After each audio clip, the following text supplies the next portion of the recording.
Hey guys, tonight we're going to step back in time, all the way to the heart of the Roman Empire, but not to the gilded halls of the Senate or the thrilling roar of the Colosseum.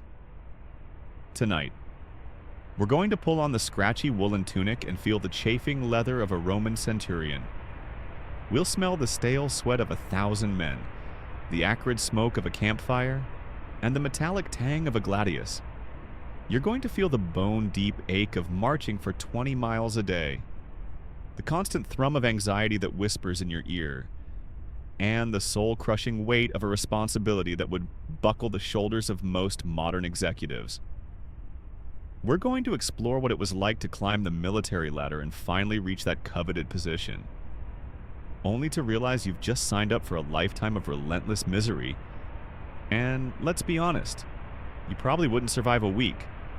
The food alone would get you.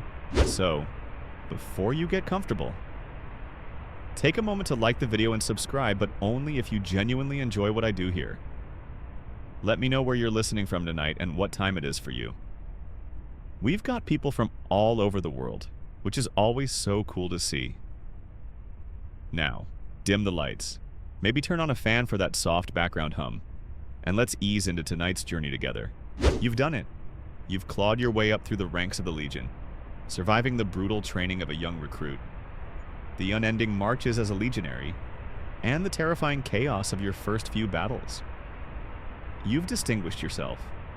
Maybe you saved a fellow soldier, or perhaps you held your ground when everyone else was ready to run. Whatever the reason, your superiors have noticed your courage and your resilience. You've been promoted to the rank of Centurion. This isn't a pat on the back. It's a new chapter, a different kind of hell. You thought being a regular legionary was tough. Oh, my friend, that was the easy part. You were a cog in a machine, a shield among many.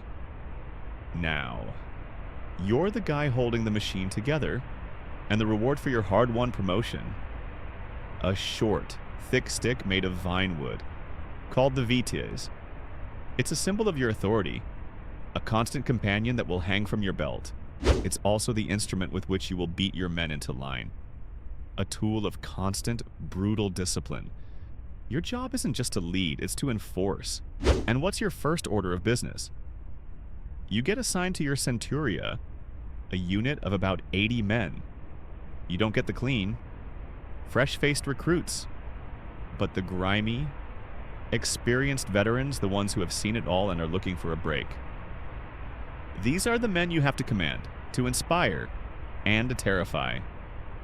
You have to earn their respect, not by being their buddy, but by being the most capable, most unforgiving man in the room. They've seen centurions come and go. They've watched men crack under the pressure, and they are waiting to see if you will be next. Your first day is a test.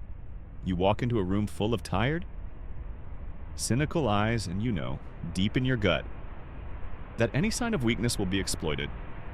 You are no longer one of them. You are the centurion. The pressure is immense. You're responsible for everything. The readiness of your men, the condition of their equipment, their morale, their discipline. And if anything goes wrong, it's on you. If a man falls behind on a march, you get the blame. If a man's gladius is dull, you get the blame. If they lose a battle, you will bear the brunt of the punishment. This isn't the kind of job where you can pass the buck. The buck stops with the vites. You have to be an expert in everything, from fighting tactics to accounting, from military engineering to basic first aid. You're a leader, a drill sergeant, a quartermaster, and a judge all rolled into one exhausted, perpetually on edge person. Your sleep is never truly restful. The weight of your responsibility creeps into your dreams. You're the first to wake and the last to sleep. You spend your nights walking the camp, checking the watch, listening for any sound that might indicate a problem. You're always on alert, a sentry who never truly stands down. The constant state of high alert takes its toll. You feel it in the permanent tension in your neck and shoulders, the dull ache behind your eyes, the constant low-level humming of stress in your gut. You're a professional soldier, but you're also a human being, and the human being part of you is slowly, inexorably, being worn away You might be thinking, well, at least he has the respect of his men. Not so fast. The relationship between a centurion and his century is complicated. There's a grudging respect. Yes, but also a deep-seated resentment. They know you have the power to order a flogging or worse. A decimation, where 1 in 10 men is executed for cowardice. You are the embodiment of the brutal, unyielding machine of the Roman army. You are the one who makes them march when they are too tired to stand. You are the one who makes them train when their bodies are screaming for rest. You are the one who makes them fight when they would rather run. You are respected, but you are not loved. You are an authority figure, not a friend. You are a centurion, and that means you are alone. And what about your superior officers, the tribunes and the legates? They see you as a replaceable cog in a larger machine. They have no personal attachment to you. You are a tool to be used, and if you break, they will simply find another. You're caught in the middle, too high to be one of the men, too low to be part of the command structure. You are an island, and the waves of the Legion are constantly crashing against you. The promotion ceremony itself is brief and perfunctory. There's no grand celebration, no parade in your honor. You get your VTs, a quick word of warning from your tribune, and you're sent back to your new unit. The expectations are clear and unforgiving. Your old friends, the men you used to share a tent with, now look at you differently. They call you Centurion, not by your name. The distance between you and them is now a chasm, and you feel it every time you walk by their tents. You're on your own. You're constantly being tested, not just by your superiors, but by your own men. They'll try to get away with a sloppy uniform, or miss a training drill, or complain about the food. And you have to be unyielding. You have to use the VTs. The first time you bring it down on a man's back, a man you've shared a campfire with, it's a shock. The sound of the thwack, the sudden gasp of pain, the silence of the other men. It's a defining moment. It's the moment you stop being a soldier among soldiers and become a Roman centurion. And you realize, with a heavy heart, that this is your life now. You are a keeper of order, a dispenser of pain, a cog in the military machine, and you are utterly, completely alone. The centurion's lot is a grim one. They're expected to be the toughest, most disciplined men in the army, and they're often promoted from the ranks of the common legionaries, meaning they have a deep, personal understanding of the hardships their men face. This dual perspective is a heavy burden.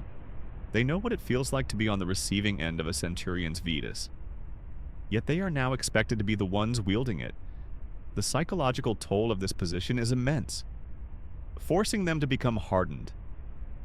Emotionally distant figures, a centurion who shows too much compassion or weakness is a centurion who will quickly lose control of his unit and, in battle, perhaps lose his life.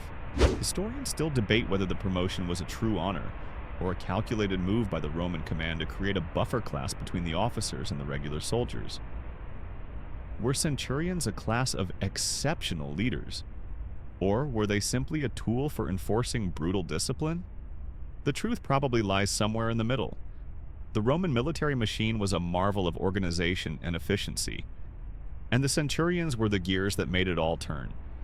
They were the men on the ground, the ones who had to make quick decisions, the ones who had to lead by example, and the ones who had to deal with the messy, unpredictable reality of warfare. Your first few weeks are a whirlwind of responsibility. You're inspecting your men's armor and weapons, making sure they're clean and in good repair.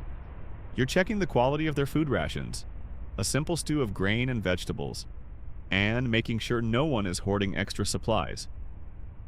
You're overseeing the construction of new fortifications, a skill you learned as a legionary but now must teach and supervise. The workload is staggering, and you're lucky to get a few hours of sleep a night.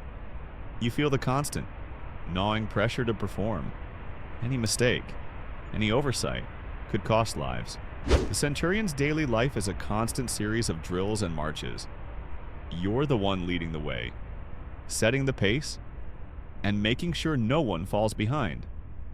You're expected to march at the front of your century, often carrying a heavier load than your men, a tradition that establishes your authority and stamina. Your men watch you. They look for any sign of fatigue, any moment of weakness. You can't give them one. You have to be an unbreakable wall of discipline, a symbol of Roman might and resilience. Your back aches, your feet are a mass of blisters, and your shoulders scream from the weight of your gear. But you keep going. You don't complain. You don't show pain. You are a centurion. The loneliness of your position is a constant companion. You eat alone, you sleep alone, and you spend your free time. What little you have, alone. You can't relax around your men.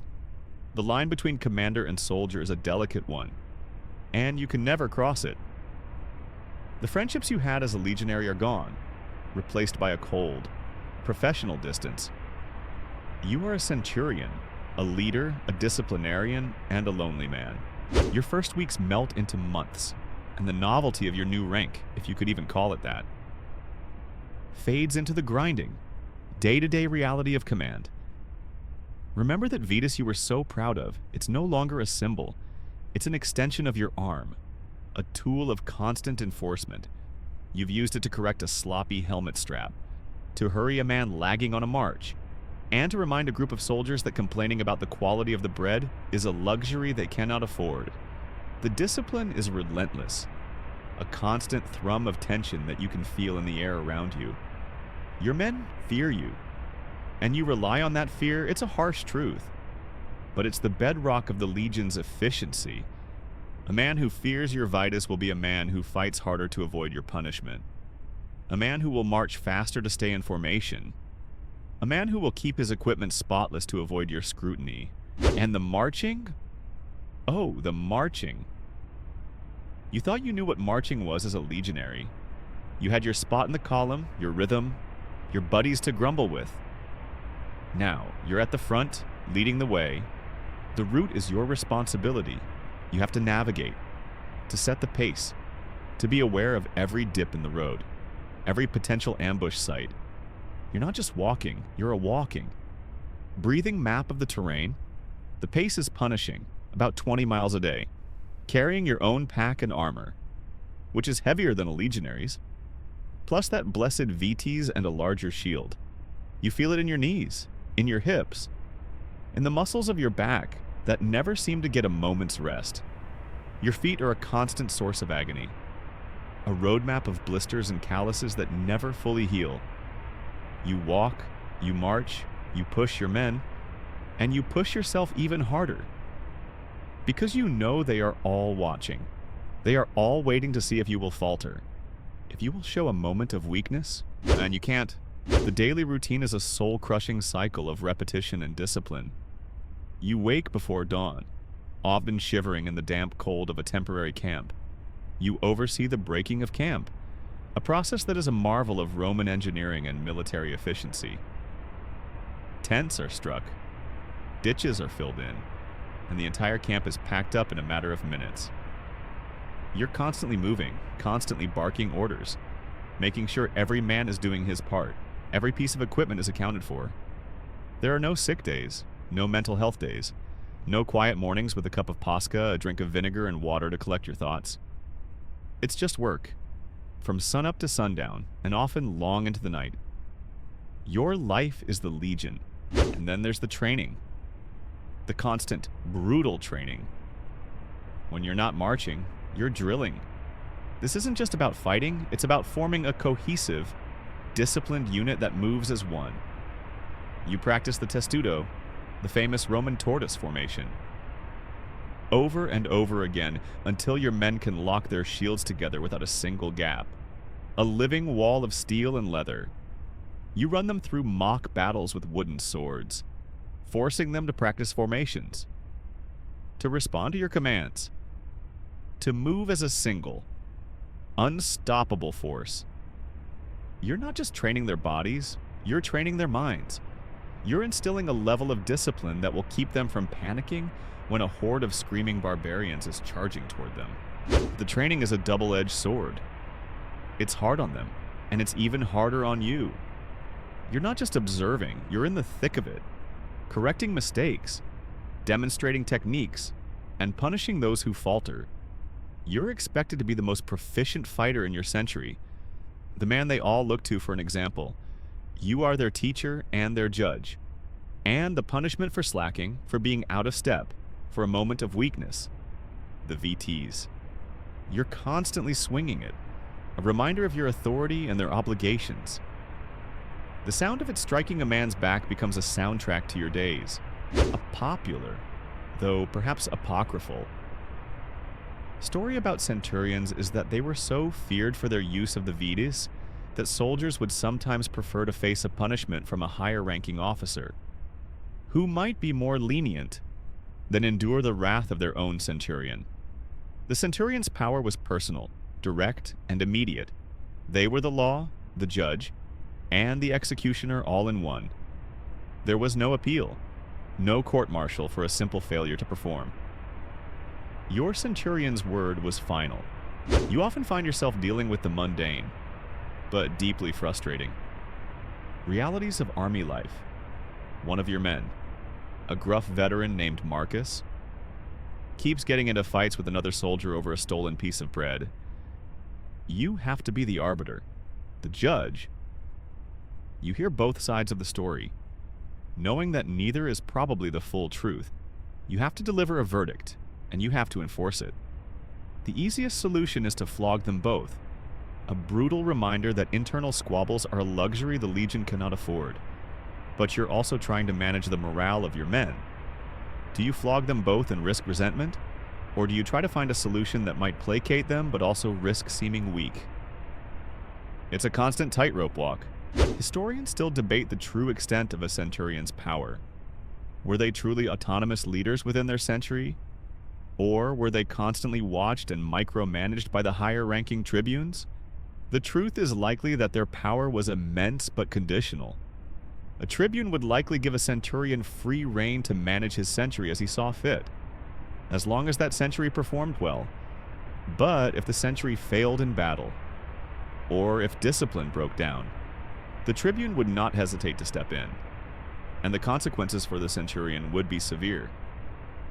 The centurion's authority was a gift from the higher command, and it could be taken away just as quickly.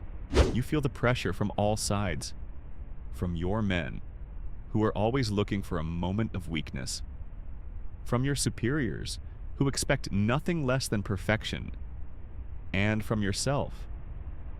A man who has risen from nothing and is terrified of failing, of falling back into the anonymity of the ranks.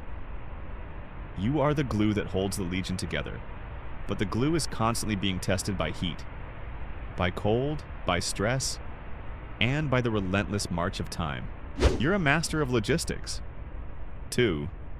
You have to ensure that your century's supplies are well stocked, that their equipment is in good repair, that they have enough food and water.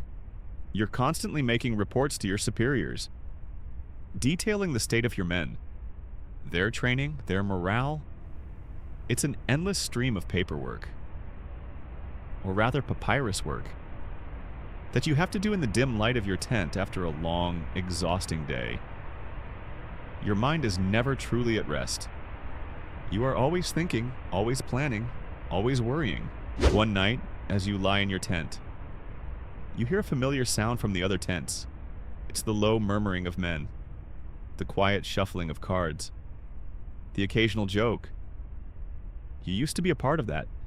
You used to lie there, listening to the gossip, the complaints, the dreams of a life after the Legion. Now, you're outside of it. You're a leader, a commander, and that means you're alone. The wall between you and your men is built of responsibility, and it's a wall you can never tear down. And the food. Oh, the food. It's the same stew every day, a bland mix of grain, vegetables, and maybe a bit of salted pork if you're lucky. You eat the same food as your men, but you have the privilege of not having to cook it yourself. A service or slave often comes with the position, a small perk that gives you a moment's respite from the endless toil. But the food is still bland, still monotonous. It's designed for sustenance, not for pleasure. You dream of a juicy roasted boar, of a steaming plate of fresh bread and honey, of a jug of cool wine. But those are dreams for another life. A life after the Legion, a life you may never see. You often think back to the man you were before you became a centurion. You were a soldier. Yes, but you were also a man with friends, with hopes, with a life outside of the army. Now, your life is the army. You are a centurion, a symbol of Rome's power and its ruthlessness. You are the enforcer, the leader, the man who gets things done. No matter the cost, and you are. In the end, a miserable, lonely man. Your promotion was the end of one life, and the beginning of another. A life of endless toil and crushing responsibility. The months stretch into a year, and the physical toll of your new rank becomes a permanent part of your existence. The constant aches in your back and feet are no longer surprises. They are the baseline of your reality. You've learned to push through the pain, to ignore the exhaustion, to simply exist. But the physical strain is, in many ways, easier to bear than the psychological burden. As a centurion, your primary duty isn't just to fight, it's to manage a small city of 80 men. You are the mayor, the judge, the quartermaster, and the doctor of your centuria. And all of these roles are suffocating. You've had to become an expert at juggling conflicting needs. One of your men, a young Gaul, has a festering wound on his leg from a stray stone during a river crossing. It's not serious enough to send him to the field hospital, but it's serious enough to slow him down on a march. Do you let him fall behind and risk him being a target? Or do you push him harder and risk the wound getting worse? The fate of a single man is now your responsibility, and his life rests on your ability to make a quick, cold, and calculated decision. You can't show him pity. Pity is a luxury. You give him some foul-smelling ointment, a concoction of herbs and animal fat, and tell him to suck it up. Your men see this, and they know you are not a man to be trifled with. You are their leader, and you will not let a single man's weakness jeopardize the century. Your life is a constant series of inspections. Every morning, you inspect your men's gear. Is the lorica segmentata, the segmented plate armor, polished and free of rust? Are the leather straps that hold it together supple and strong? Is the gladius sharp? Is the scabbard in good repair? You run your thumb along the blade, feeling for any nicks or dull spots. You can tell a man's character by the state of his gear. A man with a well-maintained sword is a disciplined man. A man with a rusty one is a liability, a weakness in your otherwise perfect fighting machine. And for a rusty blade, there is the vitis. You don't need to ask why the blade is dull. You just deliver the punishment. The explanation isn't necessary. The men understand. The Legion's survival depends on their discipline. And your job is to enforce that discipline, no matter the cost. You become a master of the silent language of the camp. You can walk through the lines of tents and know, just by the way the men are sitting or standing, if there's trouble brewing. You can hear the tone of a voice and know if a man is angry, or scared, or homesick. But you can't show that you care. You can't let your guard down. You are a centurion, and your emotional distance is a shield, protecting you from the men you must sometimes punish and even kill. It's a lonely life, a life of perpetual observation and emotional detachment. A little-known fact about centurions is that they were often involved in the financial lives of their men. They acted as a sort of banker, holding their men's meager savings and doling it out when needed. This was a form of control, a way to ensure that your men didn't run off with their pay at the first opportunity. It was also an added layer of responsibility for you, a constant worry about the money you held in trust. If it was stolen or lost, it was on you and the men, who had little else in the world. would not forgive you for losing what little they had. It was a thankless task, a way to tie your men to the legion. But it was also a heavy burden on your already overloaded shoulders. The boredom is a kind of torture, a slow, grinding misery that is just as bad as the physical pain. When you're not marching or fighting, you are waiting. You are waiting for orders, waiting for supplies, waiting for the weather to change. The endless waiting is punctuated by moments of intense, heart-pounding terror. A sudden shout, a distant horn call, the sound of a rustling in the bushes. Any of these can instantly turn your day from tedious boredom to a fight for your life. The constant oscillation between tedium and terror is enough to break a lesser man. But you are a centurion, and you have to be ready for anything at a moment's notice. The food, the same stew and stale bread, has become a source of comfort in its predictability. You know exactly what it will taste like, what it will feel like in your stomach. It's a small, insignificant ritual in a life filled with uncertainty. You don't enjoy it, you just consume it. It is fuel for the machine that is your body, a body that must always be ready for the next march, the next battle, the next flogging. Your tent is your only sanctuary, a small, dark space where you can be alone with your thoughts. You have a small wooden stool, a simple table, and a bedroll on the table. You keep your papyrus rolls, your ink, and your wax tablets for making notes. You spend your nights here, writing reports, planning the next day's training, and thinking. You think about your family, the ones you left behind, the ones you may never see again. You think about the life you had before, the life of a farmer's son, or a carpenter's apprentice. You think about the woman you left behind, her face now a fading memory. The loneliness is a constant, cold presence in your tent, a ghost that sits with you in the flickering light of a single oil lamp. Historians still argue about the social mobility of centurions. Were they truly able to rise from the lowest ranks of society to a position of power and wealth? Or were they primarily drawn from the more privileged classes, sons of minor landowners or retired soldiers? The truth is a mix of both.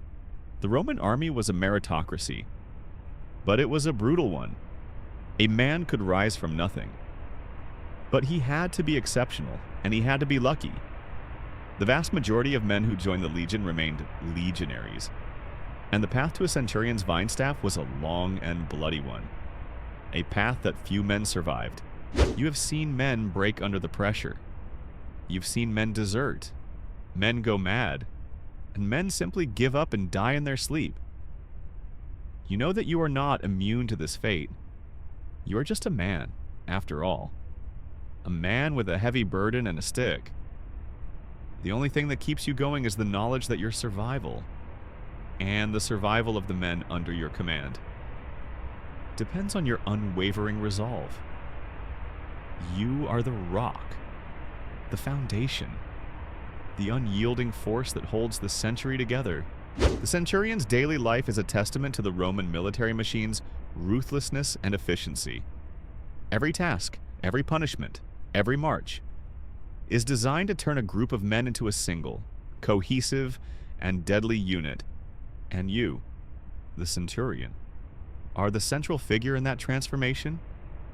You are the one who wields the vides, the one who makes the men march, the one who makes them fight. You are the face of Roman power, and you wear that face with a grim, exhausted pride. Your promotion, that hard-won victory of yours, has placed you on the edge of the Roman world. You are no longer in the heart of the empire.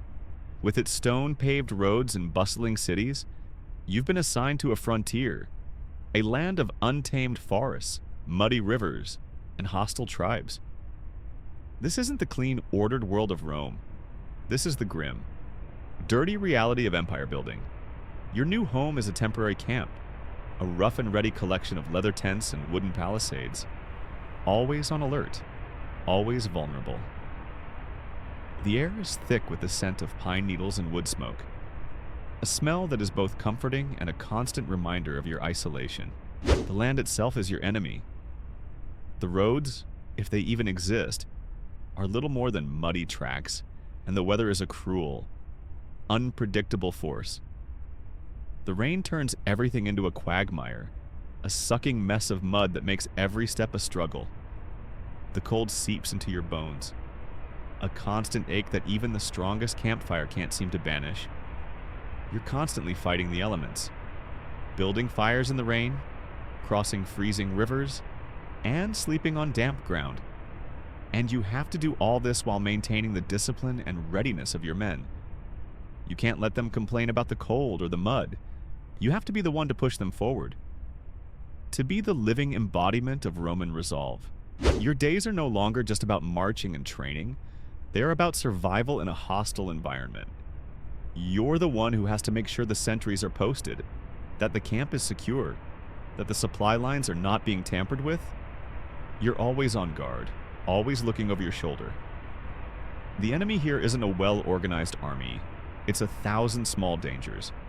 A rustling in the bushes could be a foraging deer, or it could be a band of Pictish warriors ready to ambush you. A flicker of light in the distance could be a campfire, or it could be a signal from a raiding party. The constant state of high alert is exhausting, a slow, draining process that wears away at your sanity. The isolation is perhaps the worst part. You're hundreds, maybe even thousands, of miles from home. The letters from your family, if they even arrive, are months old. You hear news from Rome only in whispers. Garbled rumors passed from one legion to the next. The world you left behind feels like a distant dream, a memory that is slowly fading into a blur of faces and places. Your new world is your centuria, your tent, and the endless, gray expanse of the frontier. You are a small, solitary flame in a vast, cold darkness. One of the more obscure responsibilities of a centurion on the frontier was diplomacy. You were often the first point of contact with local tribes. You had to be a negotiator, a diplomat, and a military commander all at once. You had to learn their customs, their language, and their ways of war. You had to deal with their chieftains, their demands, and their threats. And you had to do all this without ever showing weakness. You were the face of Rome, a symbol of its power and its unforgiving might. A single mistake, a single word spoken out of turn, could lead to a bloody, protracted war that you would have to fight. Historians still argue about the effectiveness of Roman frontier policy. Was it a calculated, long-term strategy of pacification? Or was it a series of reactive, often brutal, military campaigns? The truth is likely that it was both. You, as a centurion, are caught in the middle of this policy. You are expected to keep the peace, to ensure the flow of trade and tribute, but you are also expected to be ready to draw your sword at a moment's notice. It is a thankless task, a life of endless vigilance and conditional peace. The food on the frontier is even worse than in a standard camp. Your supply lines are stretched thin, and you're often forced to supplement your rations with whatever you can find. This means hunting, foraging, and sometimes a little light stealing from the local tribes. You have to be an expert in all these things, and you have to teach your men how to do it. You are no longer just a soldier, you are a survivor, a man who has to live off the land, a man who has to teach 80 other men how to do the same. The morale of your men is your constant concern. Homesickness, boredom, and the ever-present danger can wear down even the strongest soldier. You have to be a master of motivation, a man who can inspire and terrify in equal measure. You tell them stories of Roman victories, of the glory they will find in battle, of the land and wealth they will be granted upon retirement. You paint a picture of a life that is a world away from the cold, damp, miserable reality of the frontier, and you hope that they believe you, even as you yourself struggle to hold on to that same dream. The loneliness of your position is magnified 1,000 times on the frontier. There are no other centurions to talk to, no tribunes to complain to. You are the only one.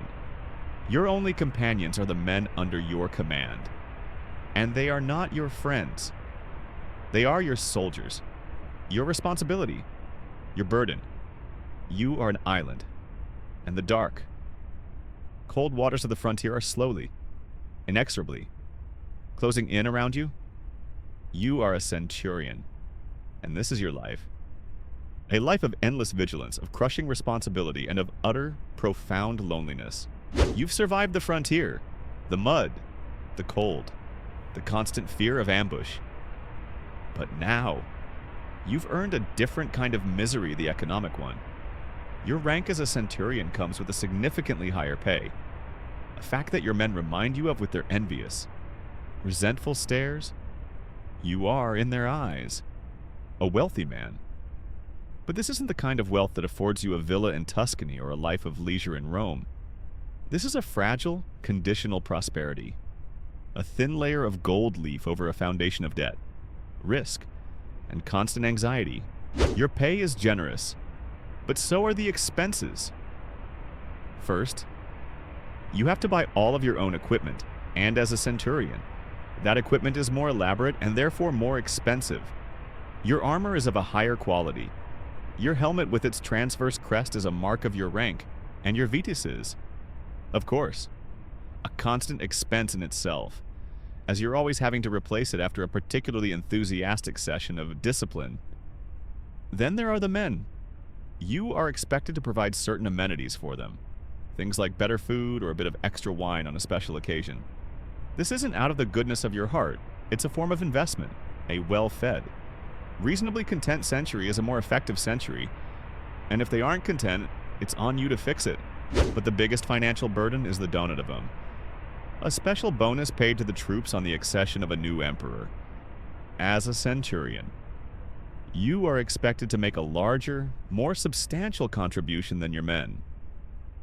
This isn't a suggestion, it's a social and political obligation. To refuse would be to show disloyalty, and that's a path that leads to a swift and brutal end. So you give, and you give a lot, often having to take out a loan from a moneylender to cover the cost. And that loan, with its high interest rates, is another weight on your shoulders, another source of constant worry. A little-known detail about a centurion's pay is that it wasn't always paid in full or on time. The Roman army, for all its efficiency, was a bureaucratic nightmare. Pay was often delayed, and when it did arrive, it was sometimes less than what you were owed. This forced you to become an expert accountant, a man who could keep track of every coin, every expense, every debt. You had to be constantly vigilant, constantly on guard against being shortchanged by the very empire you were fighting and dying for. The physical punishments, which you dole out with the Vetus, are not just about discipline. They are also about the politics of money. Your men, who are already resentful of your higher pay, will look for any excuse to complain or slack off. And if you let them get away with it, if you show a moment of weakness, they will see it as a sign that you are not worthy of your pay. The Vitis is a constant reminder to them, and to you, that your position is earned and maintained through an unyielding, often brutal, application of authority. You are also a target. The men know you have money, and they will try to take advantage of it. They will borrow from you. They will ask for favors. They will try to get you to cover their debts. You have to be a hard, unyielding wall against these requests. To give in to one man is to open the floodgates to 80. You are the lender, the banker, the man with the money. And that makes you a figure of both respect and resentment, a constant target of their greed and their need. Historians still debate the true wealth of a centurion.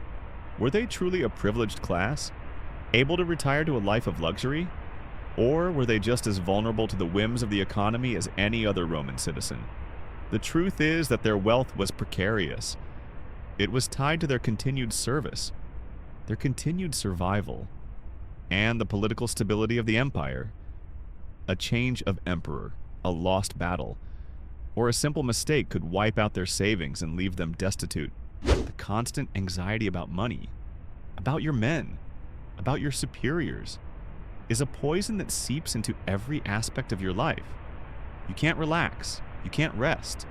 You can't let your guard down. Your life is a constant series of calculations, of risks and rewards, of debts and credits.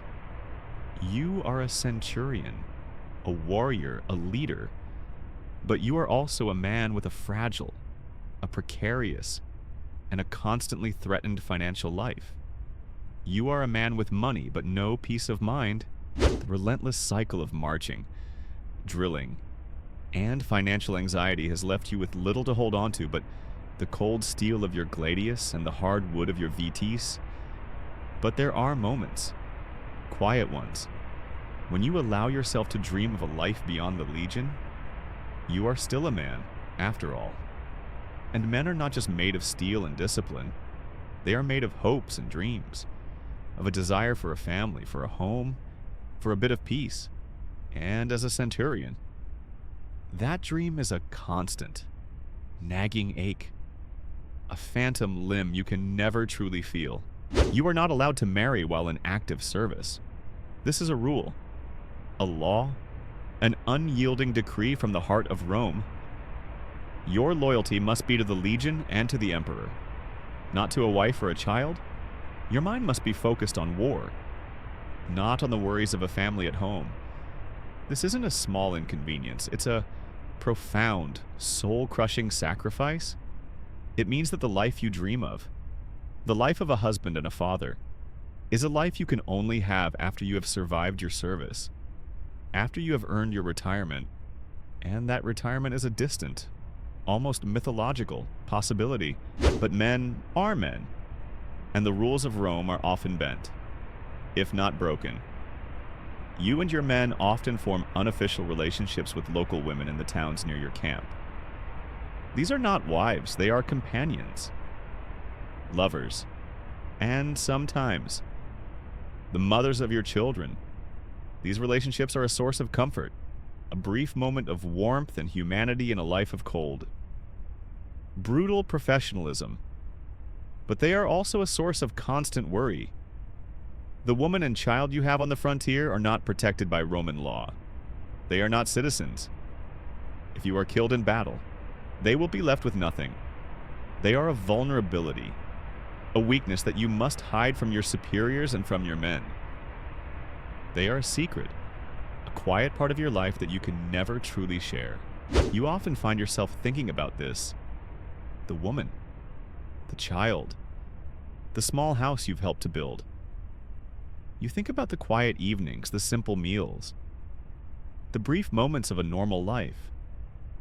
And then you remember the VTs hanging from your belt, the constant call of the horn, the endless responsibility, and the two worlds, the world of the soldier and the world of the family man, feel a million miles apart. You are a centurion, and your life is not your own. It belongs to Rome. Historians still debate the true nature of these marriages. Were they a sign of the Roman army's humanity? A way for soldiers to maintain a connection to civilian life? Or were they a form of control? A way to tie the soldiers to a specific location and a specific community? The truth is likely that they were both. The legion turned a blind eye to these relationships because it understood the men's need for companionship, but it also knew that these relationships would keep the men from deserting, from simply walking away from the constant misery. The personal life of a centurion is a constant series of compromises. You can have a family, but you can't have it officially.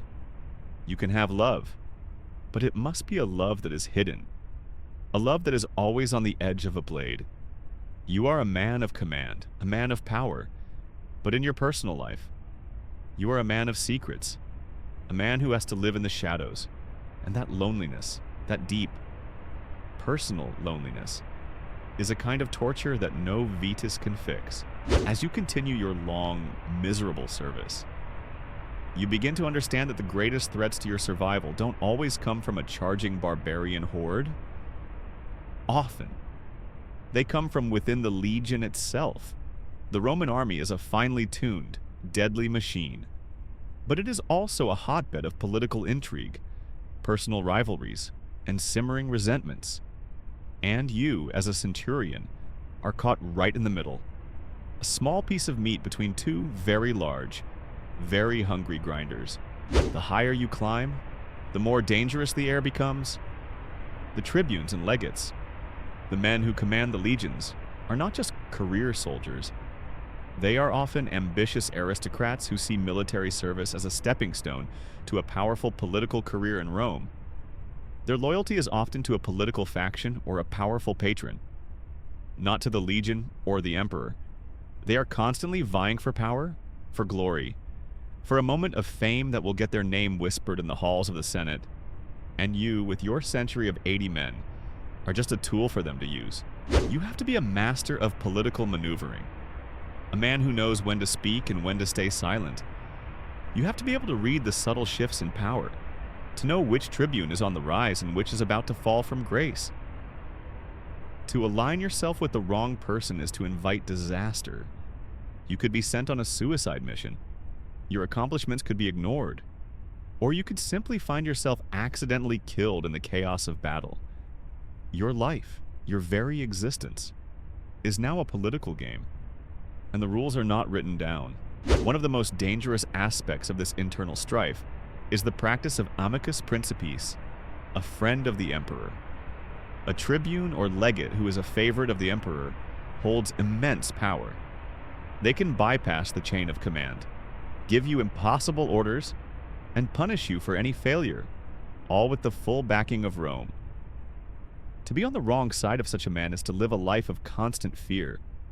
You are no longer just fighting for Rome. You are fighting for the approval of a man who sees you as nothing more than a pawn. A little known but constant danger was the rivalry between centurions themselves.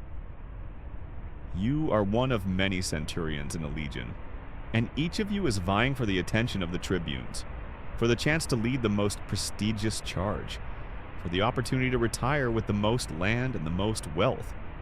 This competition can be brutal, with centurions sabotaging each other's supplies, spreading rumors, and even in the heat of battle, leaving each other to die. Your comrades, the men you thought you could rely on, are now your rivals, and you must constantly be on guard against them. The phrase divide and conquer wasn't just a military tactic for the Roman army, it was a way of life. A constant, low-level war fought between the men who were supposed to be brothers in arms. Historians still debate the true impact of this internal strife. Was it a necessary evil? A way to ensure that only the most ambitious and capable men rose to the top? Or was it a corrosive force that weakened the legion from within, making it more vulnerable to outside threats? The truth is likely that it was both. The ambition and the rivalry fueled the legion's drive for conquest and glory, but it also created a climate of distrust and fear that made every day a miserable, dangerous tightrope walk. You are a centurion, a man who has to lead 80 men into battle, but you are also a man who has to fight for his life, not just against the enemy, but against his own countrymen. The battlefield is a place of terror and danger, but at least there, the enemy is clear. The internal politics of the legion are a shadowy, hidden war, a war you must fight every day with a smile on your face and a dagger hidden behind your back. Your misery is not just the mud, the cold, or the fear of death. It is the constant, soul-crushing anxiety that your own people might be the ones to put a blade in your back. The battlefield.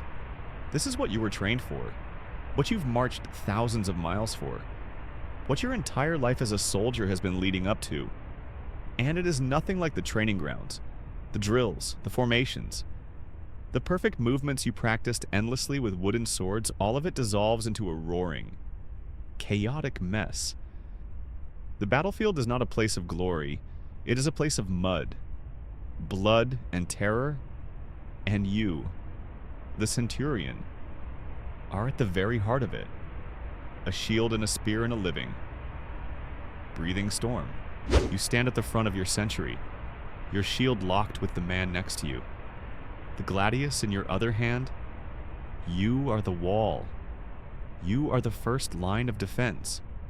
The man the enemy will see and strike at first, your transverse helmet crest, that symbol of your authority, also makes you a prime target. You are the most visible man in the century, and every enemy warrior, every slinger, every archer knows that if they take you down, they will sow chaos in your ranks.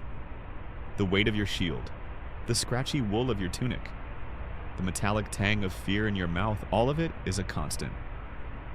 Grinding reality. The sound of battle is a physical force. The clanging of steel on steel. The thud of bodies hitting the ground. The screams of the wounded, the guttural roar of the enemy. It all washes over you, a sensory overload that threatens to drown your senses. But you can't be drowned.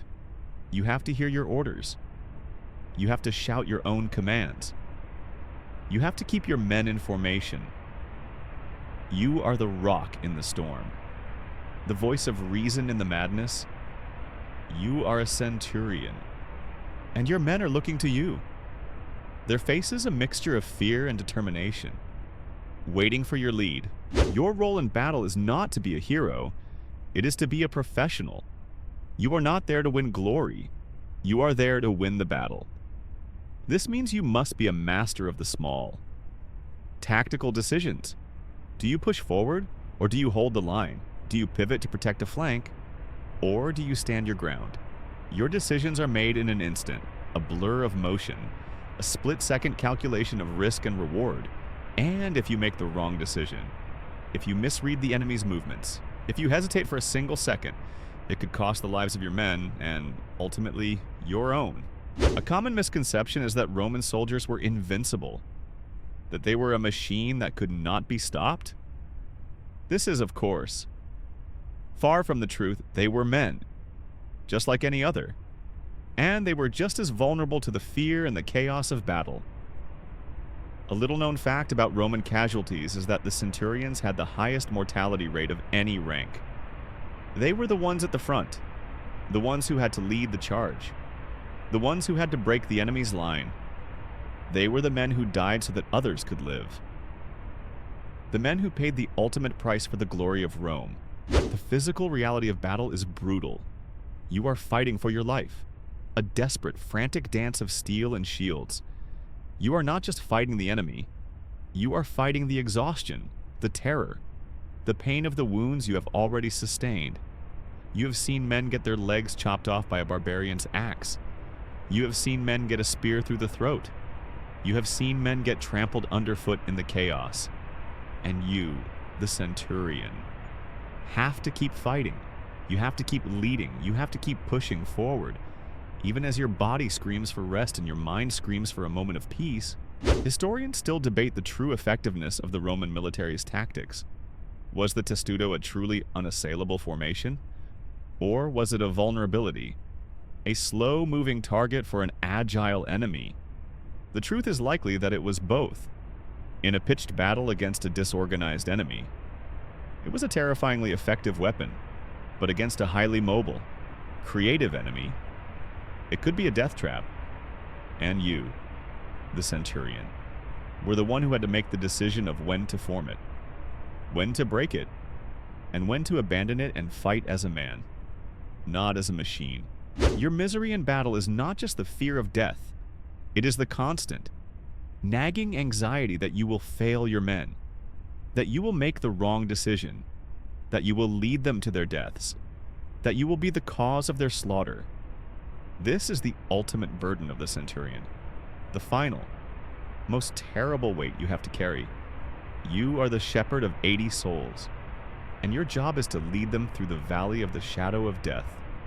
And you know, deep in your heart, that not all of them will make it out alive, and that, more than any wound, more than any pain, more than any fear, is the true misery of a Roman centurion.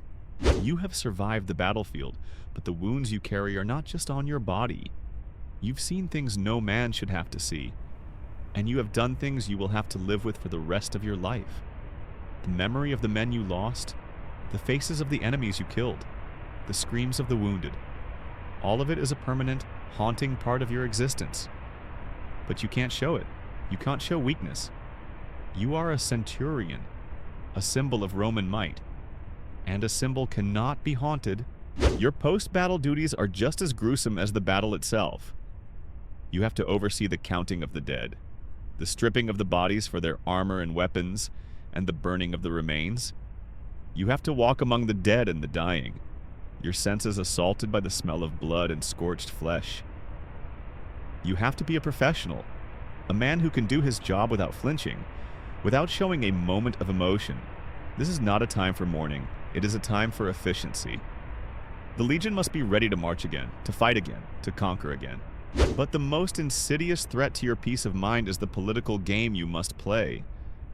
You have to write a battle report, and that report is not just a factual recounting of events. It is a political document, a story you must tell to your superiors, a story that will reflect well on them, on you, and on the Legion. You must praise the valor of your tribunes and legates, even if they were nowhere near the front lines. You must downplay the casualties.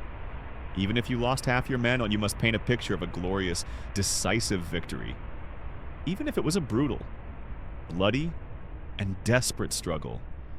You are a chronicler, a propagandist, a man who has to lie to his superiors and to himself. The Emperor is a distant, almost godlike figure, a man you have never met and will likely never meet, but he is a constant presence in your life, a man whose whims and ambitions shape your every move.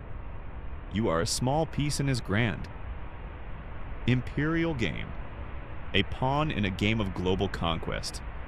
You are fighting for his glory, for his legacy, for his ambition, your loyalty, your suffering. Your life, all of it, is a sacrifice on the altar of his power. And you know, deep in your heart, that he would not remember your name, even if you gave your life for him. A little-known fact about Roman politics is that the success or failure of a military campaign was often determined not by the outcome of a battle, but by the political maneuvering of the generals in Rome. A brilliant general could be recalled and disgraced for political reasons, while a mediocre one could be elevated to a position of power and fame. The battlefield was just one theater of war. The political arena in Rome was the other, and it was often far more dangerous. Historians still debate the true level of loyalty the average Roman soldier had for their emperor. Was it a genuine, deep-seated patriotism? A belief in the glory of Rome? Or was it a pragmatic, self-serving loyalty? A desire for the rewards of conquest and the security of a military life? The truth is likely a mix of both. You, as a centurion, are a man who has a complex, contradictory relationship with the emperor. You serve him, you fight for him, and you are prepared to die for him. But you also know that your life is just a means to an end, a small piece of a much larger, and often far more cynical, game. The weariness you feel is a bone-deep, soul-crushing exhaustion. It is not just the physical fatigue of battle and marching. It is the moral fatigue of a life spent in service to a cynical, brutal, and often hypocritical empire. You are a centurion, a warrior, a leader, but you are also a man who is being slowly, inexorably, ground into dust by the very machine you are a part of. And the worst part of it is that you have to keep going. You have to keep leading. You have to keep fighting, because that is your job, that is your life, and that is your misery. You've made it this far. You've survived the training, the marching, the battles, the political intrigue. You are a veteran centurion, a man whose skin is as tough as his leather armor, and whose heart is as cold as the frontier winter. You've outlasted countless enemies and, more importantly, countless rivals. The thought of retirement, a quiet life on a small plot of land, is no longer a distant dream. It is a flickering flame on the horizon, a goal that keeps you going when everything else in your life is telling you to stop. But that flame is a cruel and deceptive thing. A life of quiet retirement, a peaceful death in your own bed, is a privilege that few centurions ever get to experience. The Roman army, for all its glory, is a meat grinder, and it grinds down its best men until there's nothing left. You've seen it happen. You've seen veteran centurions, men with more scars than years, die in a senseless skirmish, a forgotten battle against a minor tribe. You've seen them die of a simple fever, a sickness that would have been a minor inconvenience for a man with access to a proper doctor. You've seen them die of old age, their bodies giving out after a lifetime of relentless physical abuse. The promise of a land grant upon retirement is a powerful motivator, a promise that keeps you pushing forward. But that land is often in a distant, undeveloped part of the empire, a place where you will have to fight to make the land productive, a place where you will have to defend it from hostile tribes. It's a retirement, but it's not a life of leisure. It's a new kind of misery, a new kind of struggle, a final battle that you may not be able to win. You are a centurion, and your life is a constant series of battles, and your retirement is just the final one. A little known and rather grim reality is that centurions who did retire were often viewed with suspicion. They were men who had known power, who had commanded armies, and who had a lifetime of experience in violence. The Roman state was wary of these men, and they were often kept at a distance, given land in remote areas, and watched closely.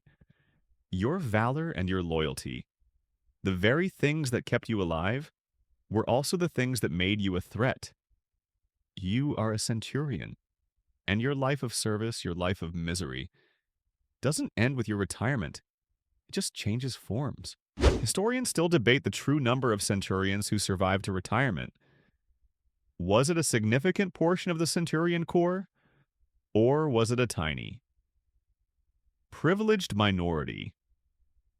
The truth is that the number was likely very small. The life of a centurion was a life of constant risk, of constant danger, of constant struggle. The odds were stacked against you from the very beginning. You are a survivor, a man who has beaten the odds, but you are also a man who knows, deep in his heart, that his luck is finite, that his time is running out. The weariness you feel is no longer a temporary state. It is a part of who you are, a permanent, unshakable companion. The aches in your bones, the scars on your body, the ghosts in your mind, all of it is a testament to the life you have lived. A life of misery, a life of struggle, a life of service. Well, you are a centurion, a man who has given everything to Rome, and a man who has received nothing in return but a lifetime of pain and a fragile, uncertain promise of peace. Your misery is your legacy, and it is a legacy that you will carry with you until your very last breath. Now, as the long, dark shadow of the Roman legions recedes, and the sound of the marching feet fades into the distance, you can finally, truly rest. The smell of the campfire has turned to a gentle scent of pine, and the cold metal of your shield has been replaced by the soft warmth of your blankets. The weight of your vides is gone, and the constant hum of anxiety has finally fallen silent. The dreams of battles, of marches, of the crushing responsibility of command, they are just dreams now. They are a story you have told, a story you have heard, a story that is no longer your own. The night is quiet, and the world is still. The centurion's long journey is over, and you are finally at peace.